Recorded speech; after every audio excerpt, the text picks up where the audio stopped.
Hello, मी doctor Sandeep हसे. कसे आहात मित्रांनो? आज आपण बघणार आहोत पृष्ठवंश, पाठीचा कणा. साधारण हा 33 मणक्यांनी बनलेला असतो. तुमच्या मानेमध्ये 7 मणके असतात. तर 7 मणके हे आकाराने त्या मानाने छोट्या आकाराचे असतात. त्यांना फक्त डोक्याचं वजन पेलवायचं असतं. आणि छातीच्या पिंजऱ्याच्या बाजूला 12 मणके असतात. त्यांना रिबचा सपोर्ट असतो. ते मध्यम आकाराचे असतात. ते तुमच्या खांद्यांचं आणि तुमच्या हातांचं वजन पेलवतात. त्या मानाने कमरेतली मणक्याची हाडं ही मोठ्या आकाराची असतात.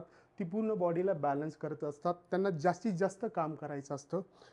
आणि तुम्ही सॅक्रम बघणार तर 5 मणक्यांनी फ्यूज असतं. ते तुमच्या बॉडीला स्टॅबिलिटी देण्याचं काम करतं. जो आपली पूर्वज होते त्यांच्यामध्ये ही शेपटी होती, ती आता नाही आहे आपल्याला, पण ते मणके आहेत. ते 4 मणके फ्यूज झालेले आहेत. अशा प्रकारे आपला हा स्पायनल कॉर्ड साधारणपणे असतो.